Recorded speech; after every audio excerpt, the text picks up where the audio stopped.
So hi everybody, welcome back to Not Hero.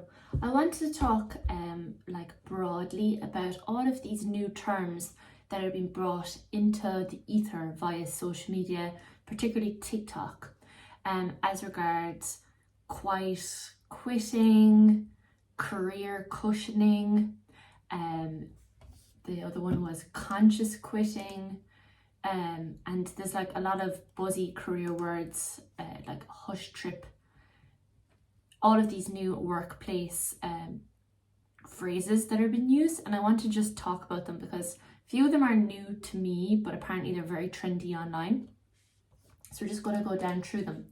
So the first one is conscious quitting, and that's when you have some sort of anxiety that the employer you're working for is having some sort of adverse effect on the environment, and you feel some type of way. You don't ultimately want to stay with the business that is affecting the environment because of your own beliefs. And what you're basically doing is that you look for a job in the background that represents your values and beliefs. And of course, this is very difficult for employers. And I suppose the question is, how do you deal with it? So usually if environmental topics are a priority, they will have filtered down to employees. If they're not, they won't have. But I suppose if you're in doubt, you could also just speak to your manager. Now, the next area is around sustainability and employees. So this is the whole argument around flexible working. So obviously after the pandemic, flexible working has become, mainstream. But the problem is that there's still some tension between leases and office space that needs to be filled and people opting to work from home. And the problem is that some people might perceive it as fair, unfair that certain people are at home. And then the question of gender comes into it because, of course, females have to go through pregnancy if they choose to have children. And of course, there's the question of menopause. And a lot of the time, being in the workplace whilst you're undergoing these physiological changes probably isn't the best place for you. And businesses are struggling with these kind of policies because obviously it'll set a precedent. They're not regarded as being sick days because obviously sick days is something different. But yeah, the argument is around how do you regulate, women who are pregnant but not yet gone on mat leave, women who are going through menopause. And then of course, once women have children, their lives have completely changed, and how to acknowledge that in the workplace and make it more supportive for them, that they don't feel like they're at some sort of a disadvantage.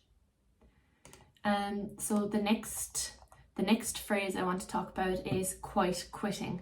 So this is a phrase that has gone viral on TikTok, and it is also a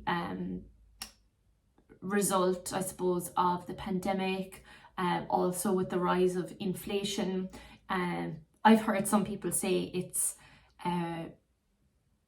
influenced by the French Industrial Revolution, almost as if putting two fingers up to capitalism, because capitalists have done this to us. They have made our days untenable. They have made us crazy, productive, antisocial, burnt out, alcohol and drug taking human beings at the weekend, because we are chasing that paycheck and they've set it up as such.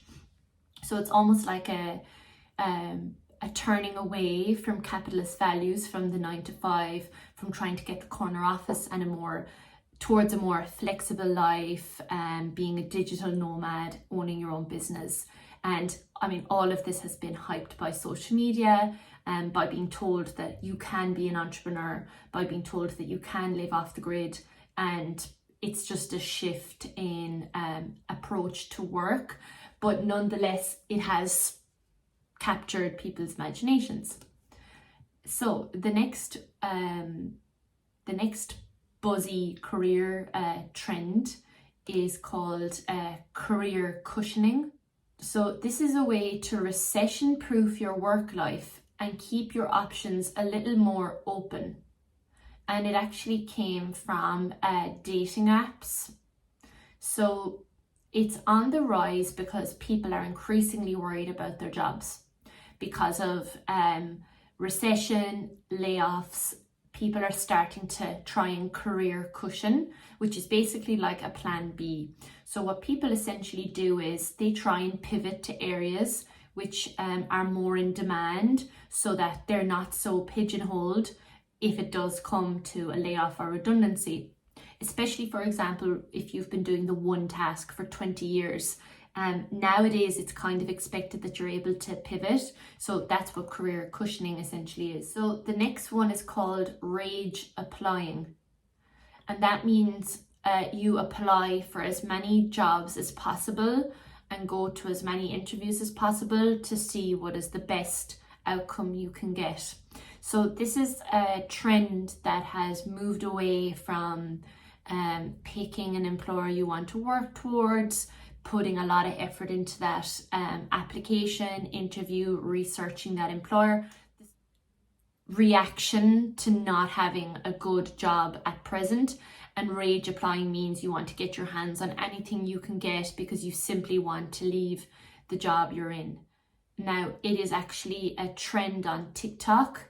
So rage applying means something bad happens at work and then as a response you start applying to many other jobs. It's not like the kind of strategic, slow move to another employer. It's more like from an emotional reaction.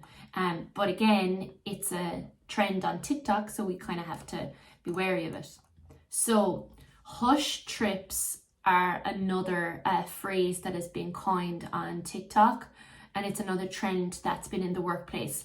So because usually you only have 25 days leave a year, because of hybrid working, some people are taking hush trips, which means they're going to another country or they're going to they're going on holidays, but they're not taking annual leave because they're not required to be in the office. And again, there's no exact rules around this because it's fairly new. But again, this has been a trend online. So people saying they're taking a hush trip. And so, for example, people are on Zoom calls or they're answering emails. And what they've done is they've blurred out the background and they don't tell their employer that they're actually gone somewhere. So then I suppose the big question is, why would you be so hush about it? And I think it's because when you're working from home, the whole anticipation is that you're in your place of residence and that you're putting down a regular 9 to 5. But we all know that that's just not realistic. So that's where this term has come from. So resenteeism is another catchphrase, which is described as when an employee stays in a job in which they're fundamentally unhappy due to concerns of job security or a lack of better options, which basically means better the devil you know than the devil you don't. And a lot of the time, it's kind of like the sunken cost fallacy. Why would you leave a workplace that people know you've put in the hours, you've built up a reputation? Why would you sacrifice all that for a future that's not certain? And that's certainly understandable. The problem is you could be inadvertently keeping yourself from a much better option, like everything in life. And we're risk machines. The risk of it going wrong kind of outweighs the ability to take that leap, and fundamentally humans would rather stick to what they know than take a risk on something unknown. So it's completely understandable that somebody wouldn't want to move, but my advice would be speak to a career coach, speak to somebody who's in the same position you are or a few years ahead, because you could be just getting caught in your own thoughts. So finally, the big trend of 2023 is called career committing. And this is as a direct result of the cost of living crisis and people being worried about their job. So experts in LinkedIn have said that this is going to be the career trend for 2023. So it doesn't necessarily mean pouring yourself into a job that you hate. Instead, what it means is committing time to your own career and learning new skills to add to your CV, going to networking events and building future connections. So what it essentially means is it's the opposite of coasting. You're taking back control, you're being active, you're trying to develop your skills, do new projects, network more. And it's not necessarily for your employer, it's more for your reputation in the industry you're in. I hope that helps, and I will see you in the next one.